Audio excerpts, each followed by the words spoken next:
Most people think camping horror stories are exaggerated, the kind of thing you tell around a fire just to scare your friends. But what if some of the most disturbing ones weren't made up at all? And the real danger wasn't something supernatural, but someone already out there in the dark, watching, long before you even arrived. That's the part no one really talks about, because when you're deep in the woods, miles away from cell service, surrounded by nothing but silence, you assume you're alone. But in a lot of real cases, you weren't. And the people who found that out didn't always make it home the same. If you enjoy real-life horror, deep dives like this, make sure you resubscribed so you don't miss what's coming next. Because these aren't just stories. They're situations that could happen to anyone. The first story comes from a man named Eric, who went camping alone in Northern California. He wasn't inexperienced. He'd been doing solo trips for years, the kind where you hike miles into the backcountry, just to get away from everything. No noise, no people, just nature. He said the first day was exactly what he expected. Quiet, peaceful. He set up his tent near a tree line, not too far from a dried creek bed. Everything felt normal. It wasn't until later that night that something started to feel off. He woke up around 2 a.m. to a sound he couldn't immediately place. It wasn't loud, it wasn't aggressive, just movement. Like something slowly stepping on dry leaves. At first, he assumed it was an animal. Maybe a deer, but then it stopped. Completely. And what bothered him wasn't the sound itself, it was the silence. That followed, the kind of silence that feels intentional. Like whatever made that noise realized he was awake. He stayed still in a sleeping bag, listening, waiting. A few seconds passed, then maybe a minute. And then he heard it again, but this time, closer. Not circling, not wandering. Approaching, that's when he called out, "Justa simple hey." The sound stopped instantly. No response, no movement, nothing. He told himself it was probably just an animal startled by his voice. That made sense. It had to. But something about the way it moved didn't feel random. He didn't sleep the rest of the night. The next morning, he checked the area around his tent. No tracks. Not even animal prints, but about 20 feet away, he found something else. A crushed soda can. Rusted, old, and placed upright, directly facing his tent. Eric hadn't brought anything like that, and there were no campsites nearby. He packed up and left immediately. What stuck with him wasn't just the object. It was the feeling that whoever or whatever was out there didn't want to be heard. The second story is harder to shake, because it involves a group of friends who went camping in Alberta, Canada. There were 4 of them. Early 20s. Normal trip. Music. Food. Late-night conversations. They set up near a lake, far enough away from other campers to feel private. The first night was uneventful. The second night wasn't. Around midnight, one of them just said she heard something near the tree line. At first, no one took it seriously. Again, animals. That's always the explanation. But then another friend heard it too. Footsteps. Not fast. Not slow. Just steady. Like someone pacing back and forth. They grabbed a flashlight and pointed it toward the trees. Nothing. Just darkness. They laughed it off, trying to keep the mood light. But then something changed. The pacing stopped. And a few seconds later, they heard a whistle. Short, sharp, from inside the trees. No one said anything at first, because everyone was thinking the same thing. That wasn't an animal. One of them whistled back, half joking. Immediately, the same whistle came back. Identical. Same tone. Same.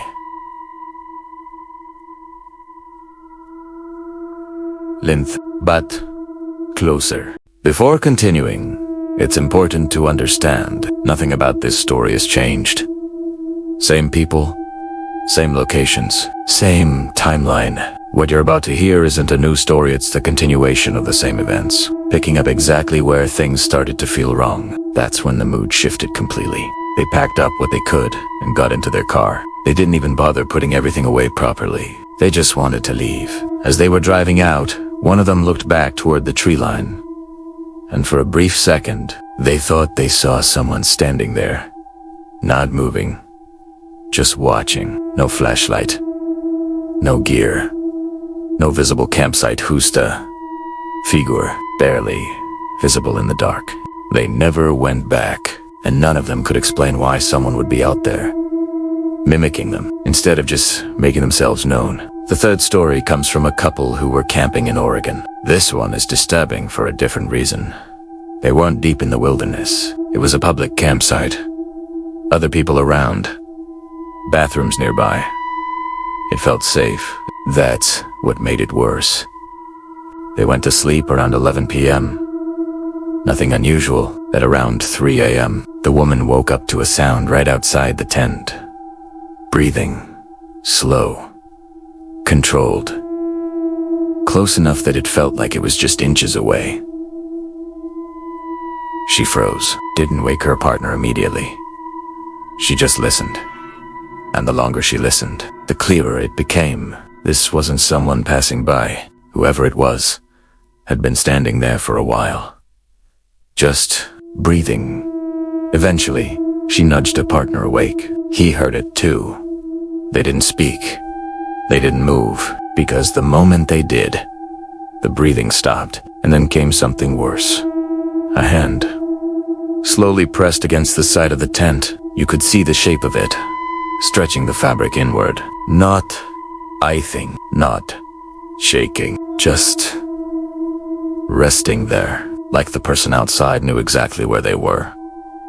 They didn't scream. They didn't react. They just stayed still, hoping whoever it was would leave after what felt like minutes. The hand slowly pulled away. Footsteps followed, walking away. Calmly. The next morning, they reported it. No one else had seen anything. No signs of forced entry anywhere in the campsite. No explanation. Just another person in a place where they shouldn't have been, doing something that made no sense. If you've ever gone camping, you probably understand the unspoken rule. People keep their distance. You don't approach someone else's tent at night. You don't make contact unless there's an emergency. Which raises the question, why do these things keep happening? The fourth story starts with a father and his son on a weekend camping trip in Washington State. It was meant to be simple. Bonding time. Fishing. Hiking. No distractions. The first day went perfectly.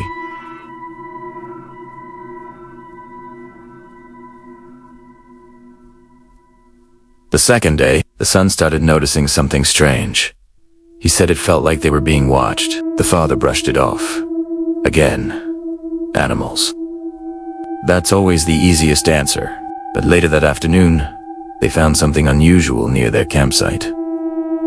A small pile of rocks, stacked carefully, not random, deliberate. The father didn't think much of it at first. Maybe another camper. But then, they found another one, farther away. And then another, each one positioned in a way that almost formed a loose circle, around where they had set up their tent. That's when the father started to feel it too, that quiet awareness. But something wasn't right. That night, they didn't light a fire. They stayed inside the tent. Around midnight, they heard movement. Not loud, not aggressive, just presence.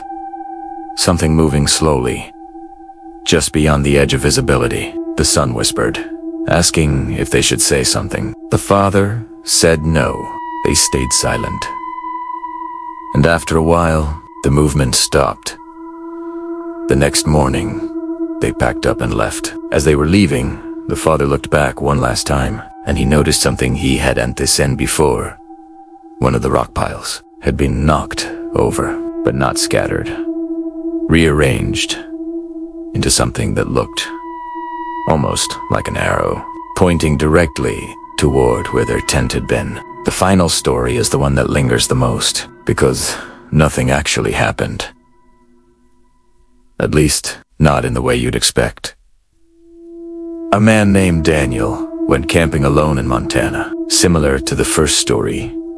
Experienced, careful, not reckless. He set up near a forest clearing. Before we continue, who's to remember, this is still the same case, the same timeline, and the same person we've been following. Nothing has changed. This is exactly where things left off, and where they started to feel even more unsettling. Everything felt normal. Until the second night, he woke up to something subtle. Not a sound. A feeling, like something had changed. He opened his eyes and looked toward the entrance of his tent. And for a brief moment, he thought he saw a shadow move. He sat up, waited. Nothing. He told himself it was just his eyes adjusting. But then he noticed something else. His backpack had been moved. Not far. Just slightly out of place, enough that he knew. He didn't leave it like that. That's when the realization hit him. If it wasn't him, then someone had been inside the tent. While he was sleeping, he didn't sleep again that night. He waited for daylight, packed up slowly, and left. He never reported it. Because technically, nothing was stolen, nothing was broken. But that's what made it worse. Whoever had been there didn't take anything. They just looked and left. If you've made it this far, you've probably noticed a pattern. No monsters, no supernatural explanations. Just people, or at least something behaving like people. Watching, listening, getting close, but not close enough to be seen clearly. There's a natural instinct to explain these things away. To say it's just coincidence, misinterpretation, fear in unfamiliar environments, and sometimes that's true, but not always. Because there are documented cases of individuals living off-grid, deep in forests, avoiding contact, observing others without being detected. And when you combine that with isolation, darkness, and distance from help, you start to realize something uncomfortable. Camping doesn't just remove you from civilization. It removes the barriers that normally protect you from it. And if someone else is already out there, you're stepping into their space, not the other way around. So the next time you think about going camping, ask yourself one question. How sure are you that you'll actually be alone? And if you've ever experienced something like this, something you couldn't fully explain, I want to hear about it. Because the scariest part of these stories isn't what we can know. It's what we don't.